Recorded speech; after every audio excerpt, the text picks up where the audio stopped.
벌써 2월 달도 또 한 주가 지난 7일이 되었네요. 오늘 또 귀한 아침 또 성도들과 함께 새벽 예배를 또 드릴 수 있어서 너무 감사하고요. 증인 투게더 또 비전 선언으로 우리 함께 말씀을 나누도록 하겠습니다. 저를 따라서 함께 해주시면 좋겠습니다. 우리는 증인입니다. 우리는 말씀과 기도로 성령의 능력을 얻는 증인입니다. 생명을 살리는 언어로 예수를 증거하는 증인입니다. 사랑의 나눔으로 함께 성장하는 증인입니다. 아멘. 오늘도 예수의 증인된 삶을 사시기를 주님의 이름 축복합니다. 창세기 말씀을 계속 나누고 있습니다. 창세기 안에서도 특별히 분량이 제일 많은 요셉 이야기를 계속 보고 있고요. 창세기를 보면서 여러분들이 큼직한 어떤 핵심은 잡고 또 보시는 것도 좋을 것 같습니다. 창조 이야기는 시작을 의미하고 있죠. 모든 것의 시작, 그리고 가인과 아벨, 또 아담과 하와 이런 이야기들은 어떤 죄의 시작, 인간의 어떤 연약함, 그런 이야기들. 노아의 홍수와 방주는 하나님의 심판과 구원에 대한 그런 큼직한 핵심들이 있습니다. 바벨탑은 뭘까요? 교만이죠. 인간의 교만. 그리고 4명의 또 아름다운 족장들이 있는데, 아브라함은 믿음, 이삭은 순종, 야곱은 언약, 요셉은 뭐라고 우리가 정의하면 좋을까요? 여러분 나름대로 그냥 생각하셔도 됩니다. 지금까지 쭉 우리가 보고 있으니까. 요셉의 이야기는 그냥 크게 보면 용서, 그러니까 하나님의 섭리, 용서와 섭리라고 하는 어떤 큰 그런 관점에서 여러분들이 보시면 좋을 것 같습니다. 오늘 본문의 지난 줄거리를 보면요, 요셉이 곡식을 사러 온 애굽의 이제 형들을 만나게 되죠. 그래서 만나게 되지만 순순히 이렇게 그냥 주지 않고 너희들이 정탐꾼이다라고 하는, 그렇게 막 몰아세우죠. 그래서 3일 동안 형들을 가뒀습니다. 그리고 보내긴 보내는데 시몬을 애굽에 두고 나머지 형제들에게 양식을 주어서 이제 가나안 땅으로 너희 집으로 가서 굶주림을 면하게 하라, 이렇게 해서 보내지요. 요셉은 우리가 보기에는 아무렇지도 않은 것처럼 보이지만, 우리가 힐링 투게더를 지금 하면서 보면 굉장한 방임을 받았고 또 형들로부터 학대를 받았잖아요. 강압도 물론 받고요. 그런 걸로 인해서 요셉 안에 형들에 대한 엄청난 분노가 쌓였겠지요. 그렇죠? 우리가 학대를 받으면 그 안에 분노가 있다라고 이제 강의에서 교수님이 말씀하셨는데, 요셉도 그 안에 보이진 않지만 형들에 대한 분노가 분명히 요셉 안에 내면의 상처와 아픔으로 있었을 텐데, 요셉은 그런 모습을 보여주진 않습니다. 그 분노를 긍휼로 바꾸어서 우리에게 어떻게 하면 우리 안에 있는 분노도 이렇게 바꿔갈 수 있는지를 보여주는 좋은 모델이 되어주고 있습니다. 요셉은 상처 입은 치유자의 모습으로 또 우리에게 보여주고 있는데, 그래서 지금 요셉의 마음은 가나안에 있는 아버지 그리고 가족들의 굶주림이 또 빨리 해결되기 바라는 그런 마음도 있고, 동생 베냐민을 또 만나고 싶은 그런 마음이 있었습니다. 그런 마음을 볼 수 있고요. 그러니까 이런 요셉의 모습을 보면 이미 형들을 용서한 거라고 보여져요, 마음에서. 만약 그게 아니었으면 만났을 때 바로 어떻게 했겠죠.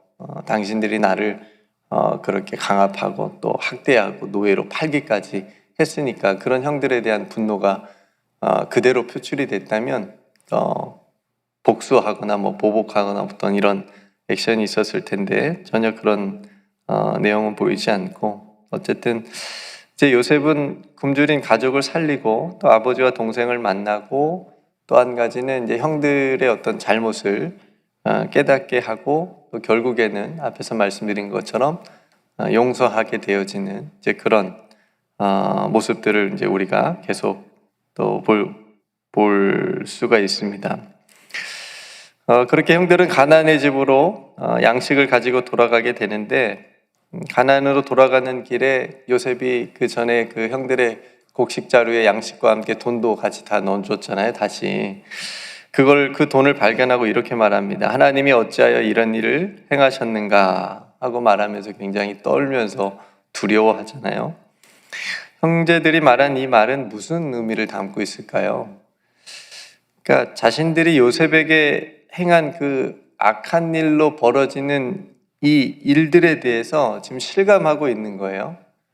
그러면서 이제 와서 하나님 앞에 두려운 마음을 갖는 겁니다. 그러니까 굉장히 그전에는 전혀 그런 죄책감이나 그런 게 없다가 갑자기 하나님을 찾게 되고 또 하나님 앞에 두려워하는 그런 모습을 보게 됩니다.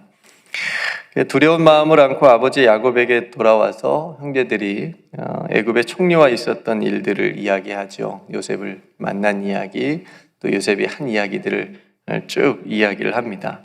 애굽의 총리가 자신들을 정탐꾼으로 오해를 했다. 자신들은 우리는 아니다. 결코 우리는 정탐꾼이 아니다라고 그렇게 잘 얘기했지만 이상하게 총리는 믿지 않더라. 그러면서 너희들이 아버지 집에 있는 그 동생을 막내를 데리고 오면 믿어주겠다. 이렇게까지 얘기를 하고 앞에는 없었던 얘기인데 애굽에서 무역도 할 수 있도록 길을 열어주겠다. 이렇게까지 이제 얘기했다는 말을 야곱에게 전합니다. 이런 아들들의 이야기를 다 듣고 난 후에 야곱의 반응이 어땠습니까? 36절에 보니까 야곱이 이렇게 말합니다. 너희가 나에게 내 자식들을 잃게 하도다. 요셉도 없어졌고 시몬도 없어졌거늘 베냐민을 또 빼앗아 가고자 하니 이는 다 나를 해롭게 함이로다. 그러니까 야곱은 요셉이 죽었다는 거, 그러니까 요셉을 잃어버렸다는 거에 대한 굉장한 그게 있는 거예요. 그러니까 그걸 가슴에 지금 묻어두면서 애굽의 인질로 지금 또 잡혀있는 시몬까지 잃은 것 같고 이미 거기에다 이제 베냐민까지 애굽으로 보내야 된다고 생각을 하니까 그 베냐민까지 잃을까 봐 굉장히 마음에 두려운 마음이 생긴 겁니다. 그러니까 이런 상황에 또 큰아들 르우벤이 나서죠. 내가 그를 아버지께로 데리고 오지 아니하거든 내 두 아들을 죽이소서 그를 내 손에 맡기소서 내가 그를 아버지께로 데리고 돌아오리이다. 그러니까 르우벤이 왜 이런 말을 했을까? 그러니까 자신의 두 아들의 생명을 걸면서까지 지금 얘기를 한 거잖아요. 근데 야곱은 전혀 그 말을 듣지는 않습니다. 이미 요셉과 시몬을 잃어버렸다라고 생각하고 있는 것처럼 보입니다. 그래서 르우벤에게 절대 이 베냐민을 데리고 가지 못할 것이다 라고 단호하게 말하죠. 한번 생각해 보십시오. 야곱은 애굽에 있는 시몬하고 지금 자신의 곁에 있는 베냐민 이 둘 사이에서 누구를 선택한 것 같아요? 베냐민을 선택한 것 같잖아요. 그죠? 베냐민을 더 사랑하는 것 같아요. 더 아끼는 것 같고 시몬은 죽든지 말든지. 야곱이 이렇게 말합니다. 내 아들은 너희와 함께 내려가지 못하리니 그의 형은 죽고 그만 남았음이라. 만일 너희가 가는 길에서 재난이 그에게 미치면 너희가 내 흰머리를 슬퍼하며 수울로 내려가게 함이 되리라. 이게 마지막 절인데요. 그러니까 야곱이 베냐민을 향해서 내 아들이라고 불러요. 그러니까 베냐민을 향한 야곱의 마음을 알 수가 있죠. 그래서 절대 베냐민을 데려갈 수 없을 것이다 라고 말합니다. 그러니까 야곱의 어떤 트라우마를 여기서 볼 수 있죠. 전에 요셉을 잃어버렸을 때도 자신이 심부름 보내서 잃어버린 거거든요. 이제 형들한테 가서 봐봐라. 그러니까 형들이 와서 요셉을 그렇게 해놓고 나서 짐승을 만나서 이렇게 됐습니다라고 했잖아요. 야곱 아버지에게 와서. 그래서 그렇게 해서 요셉을 잃어버렸는데 그런 일이 생겼는데 이번에도 비슷하게 베냐민에게 그런 재난이 있지 않을까. 그래서 잃어버리지 않을까라고 하는 불안감과 두려움이 야곱 안에 있는 겁니다. 그러니까 요셉을 잃어버린 상실감이 이 야곱에게 큰 상처로 남아있는 거죠. 그래서 그 상처로 인해서 야곱은 어떻게 해야 될지 모르는 상황에 지금 빠진 겁니다. 그러니까 자식만 보이는 거예요. 성도 여러분, 표면상으로 보면 지금 기근이라고 하는 재난에다가 또 하나의 자식을 잃어버릴 어떤 어려운 상황에 지금 야곱이 딱 직면해 있습니다. 그리고 그 가족들이 지금 형제들이 아들들이 겪고 있는 모습이지만 반대로 보면 하나님과 요셉의 편에서 보면 이미 하나님께서는 요셉을 통해서 지금 야곱과 그의 가족들이 겪고 있는 거하고는 상황이 정반대로 정말 많은 것들을 다 준비하고 계신다라고 하는 것을 우리는 보게 됩니다. 근데 지금 야곱과 그의 가족들은 전혀 이 상황을 못 보는 거죠. 그러니까 우리들의 삶에도 이와 비슷할 때가 많지 않을까 싶습니다. 그러니까 어떤 문제와 어려움들을 만났을 때 우리는 그것만을 보고 믿음의 시야가 확 좁아질 때가 있다라고 하는 거죠. 항상 그 어떤 문제보다 크신 하나님을 바라볼 수 있는 믿음의 시선을 우리가 잃지 말아야 되겠습니다. 우리가 어떤 질병에 걸리면 그 질병만 딱, 그죠? 그것만 딱 집중하는 게 뭐 나쁜 건 아니지만 그 이상의 어떤 것들을 우리가 보지 못할 때가 참 많이 있다라고 하는 거죠. 어쩌면 그걸 통해서 하나님께서 뭔가를 우리를 깨닫게 하시거나 우리가 있어야 될 자리로 돌아가게 하신다던가 어떤 그런 하나님의 어떤 특별한 섭리와 은혜가 있을 수 있다는 거죠.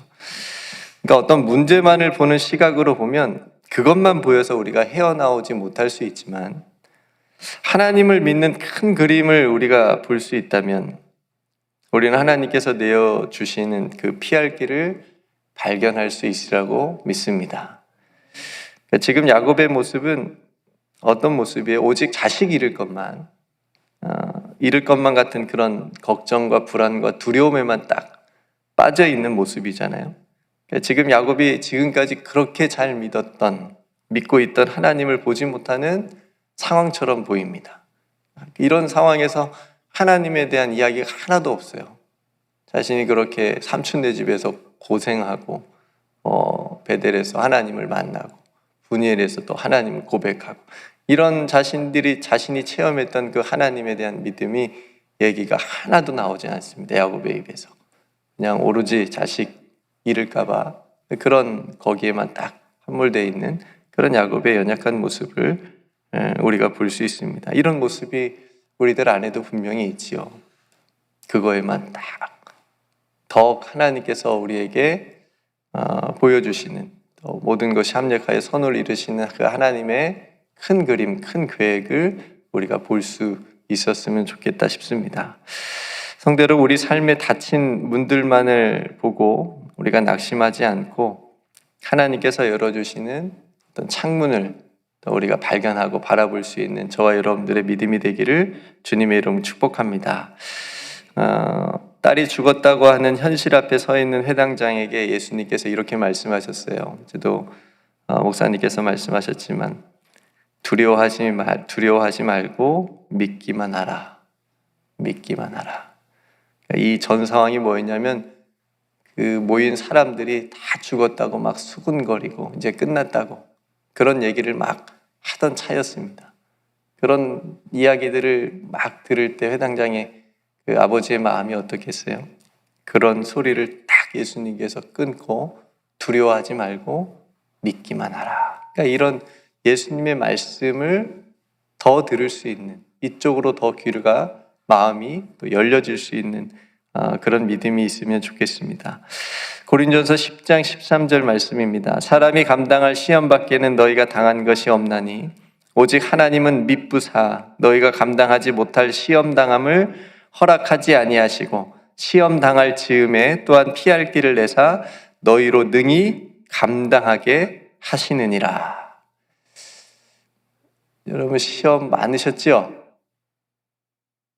여기 앉아 계신 거 보니까 다 이기신 것 같아요. 능히 능히 감당하셔서 하나님이 다 피할 길을 내어주셔서 오늘 이 자리에서 또 하나님을 예배하고 찬양하고 기도하는 줄로 믿습니다. 이 말씀을 믿으십시오. 하나님은 미쁘신 하나님이십니다. 신실하신 하나님이시고요. 우리에게 피할 길을 내어주신 하나님이십니다. 그리고 우리로 능히 감당하게 하시는 분이십니다. 오늘 이 말씀처럼 혹 야곱과 같은 어려운 문제, 정말 힘든 문제잖아요. 자식 문제는 정말 어렵고, 거기에 우리가 딱 꽂히면 너무 어떻게 그냥 분별력도 잃어버릴 수도 있고 그래요. 너무 힘든 그런 어려운 문제입니다. 야곱도 지금 그런 문제 앞에 서 있는 거예요. 그런 문제들을 만나는 우리들의 삶 가운데 우리가 기억해야 될 거, 우리 하나님은 미쁘신 하나님이시다. 신실하신 하나님이시다. 그러니까 하나님을 잃어버리지 않고 하나님께서 피할 길을 내어주신다라고 하는 것을 우리가 전적으로 신뢰하고 하나님을 찾고 의지하는 겁니다. 그러면 하나님께서 능히 감당하게 해주시는 믿음으로 우리를 모두 서게 해 주실 줄로 믿습니다. 근데 다음에 보면 야곱이 드디어 하나님을 찾아요. 그런 모습을 우리가 함께 또 나눠보면 좋겠습니다. 함께 기도하도록 하겠습니다. 은혜로우신 아버지 하나님, 오늘 요셉은 죽었다고 생각하고 또 시므온은 애굽에 또 잡혀 있고 이제 베냐민까지 보내야 되는 그런 상황에서 야곱이 정말 힘들고 어려운 또 문제 앞에 서 있는 그런 모습을 보았습니다. 그런 야곱의 모습 가운데 그 문제만을 바라보고 또 하나님을 또 바라보지 못하고 또 하나님을 의지하지 못하는 그런 연약한 모습을 또 동시에 우리가 보게 되는데, 하나님, 이러한 야곱의 모습이 우리 안에도 있음을 고백합니다. 하나님께서는 이미 좋은 것들을 요셉을 통해서 다 준비하고 계시는데 우리가 믿음의 시야가 좁아져서 그런 것들을 보지 못하고 그 문제와 어려움에만 빠져 있을 때가 참 많이 있습니다. 하나님, 그 어떤 큰 문제보다도 더 크신 하나님을 바라볼 수 있는 믿음의 시선과 시야가 우리 안에 있게 하여 주옵소서. 빼앗기지 않게 하여 주옵소서. 하나님을 믿는 그 큰 믿음이 우리 안에 있으므로 하나님, 그 하나님 미쁘신 하나님을 의지하고 하나님께서 내어주시는 그 피할 길을 우리가 발견하고 그 길로 걸어가서 우리가 그 모든 일을 능히 감당할 수 있도록 아버지 하나님 은총을 베풀어 주시옵소서. 오늘도 사랑하는 모든 성도들 아버지 하나님께서 지켜주시옵시고 성령으로 충만하게 하여 주시옵시며 하나님께서 하나님의 말씀이 우리 성도들의 그 귀 가운데 마음 가운데 들려지고 심겨지는 귀한 하루가 되게 하여 주옵소서. 오늘 또 교역자 모임 가운데 우리 하나님께서 함께 하여 주셔서 하나님이 주신 지혜로 또 교회를 섬기며 또 사역 가운데 나아가는 귀한 일들이 계획될 수 있도록 하나님 큰 은총을 베풀어 주시옵소서. 우리 성도들이 하나님 앞에 기도하는 기도의 제목 주님께서 들어응답하여 주실 줄 믿고 감사드리며 오늘도 우리와 동행하여 주시는 우리 구주 예수 그리스도의 이름으로 간절히 기도드리옵나이다. 아멘.